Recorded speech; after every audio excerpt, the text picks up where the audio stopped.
Bonjour et bienvenue. Aujourd'hui, je vous montre sur Roll20 comment utiliser la lumière dynamique. Donc, on va commencer.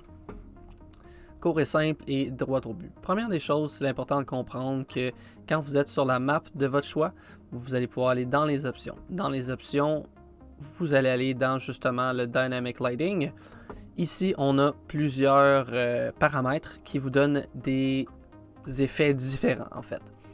La minute que vous allez mettre vision dynamique, c'est ce qui va faire en sorte que les personnages vont ajuster leur vue dépendamment de comment ils se déplacent. Donc on va commencer avec simplement ça.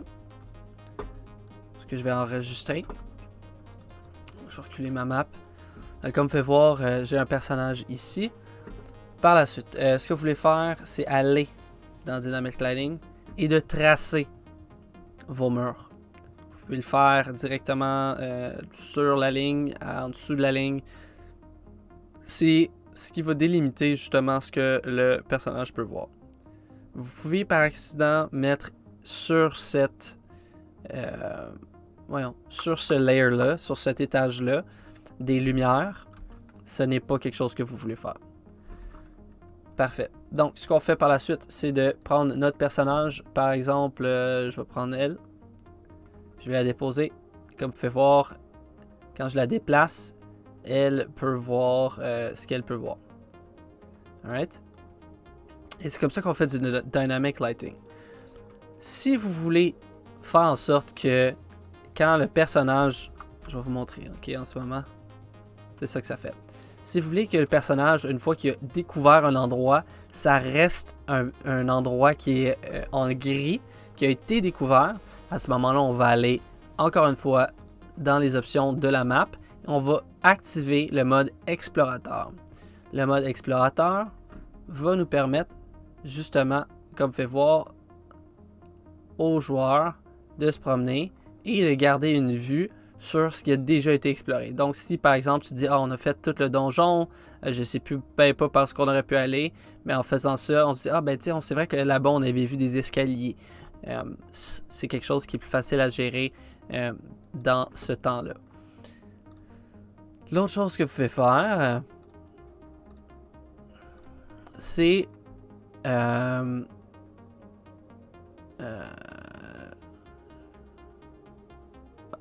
Daylight Mode, pardon. Daylight Mode, je vais l'activer.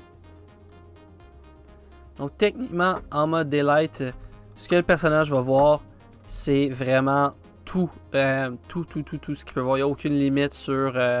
c'est comme si c'était le jour dans le fond. Okay? Fait que tu peux voir aussi loin que tu peux voir sans problème. Fait que ça, c'est le Daylight Mode, c'est ce que ça fait.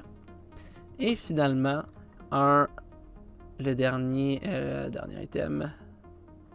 c'est pas le bon. Qui est en fait Update when drop. Fait que. Ouais. Ça, ce que ça fait, c'est que si jamais, justement, je déplace mon token, ben, entre le déplacement ici et le 90 là, on voit que la lumière s'ajuste. Ben, en fait, ce que ça va faire, ça, c'est que seulement quand on va déposer le token, que ça va s'ajuster. Je vous donne un exemple.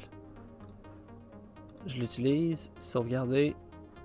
Je vais la déplacer ici, mais il ne se passe rien. Ça ne s'ajuste pas en même temps. Une fois que je la dépose, là, ça s'ajuste. Donc, voici pour les Dynamic Lighting. Ce qui peut arriver, les problèmes que vous pouvez avoir ou rencontrer, c'est quand on double-clique sur le personnage, on va dans la section Dynamic Lighting du personnage. Ce qui est important de savoir, ton personnage est identifié comme étant le bon personnage. Alright? Première chose. J'ai choisi le bon personnage joueur ou le bon personnage non-joueur. Deuxième chose qu'on veut faire, Dynamic Lighting. Est-ce qu'on a activé la vision, oui ou non? Oui, parfait. Est-ce qu'on a activé la vision nocturne, oui ou non? Oui, de combien? De 60 pieds, parfait. Si vous faites limiter la vision, ce que ça fait, c'est que ça va vous donner un angle sur lequel les gens peuvent voir. Fait que si tu sélectionnes 45, bien, il va juste pouvoir voir à 45. Puis après ça, tu vas pouvoir sélectionner si tu veux qu'il voit à 45 à partir de 50 degrés. Est-ce que tu veux qu'il voit à 45 à partir de 270 degrés? Fait que moi, chez vous, je ne jouerai pas avec ça. L'autre chose que vous pouvez faire, c'est de Bright Light. Donc, mettre la lumière élevée sur le personnage. Tu as une torche sur le personnage, active-le pour les distances de torche, donc 15 pieds et un autre 15 pieds de lumière légère. Finalement, vous pouvez aussi émettre ou de faire un aura. Mais ça, je pense pas que c'est la même chose. Ouais, c'est pas la même chose. Alright, nevermind. Fait que ça, c'est tout ce que vous pouvez faire avec le Dynamic Lighting. J'espère que ça vous a instruit, aidé. Faut comprendre que Roll20 est une application relativement glitchy. Des fois, le serveur a des problèmes.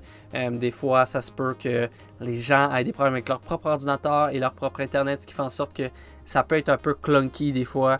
Même que une fois que la map a été faite, puis par accident, je vous donne un exemple, vous avez déplacé d'une case toute votre Dynamic Lighting, ça se pourrait que tout aille maintenant bugger puis rien ne fonctionne comme du monde, ok? Fait que c'est quand même à prendre avec un bémol. Encore une fois, merci pour votre temps et je vous souhaite une excellente journée.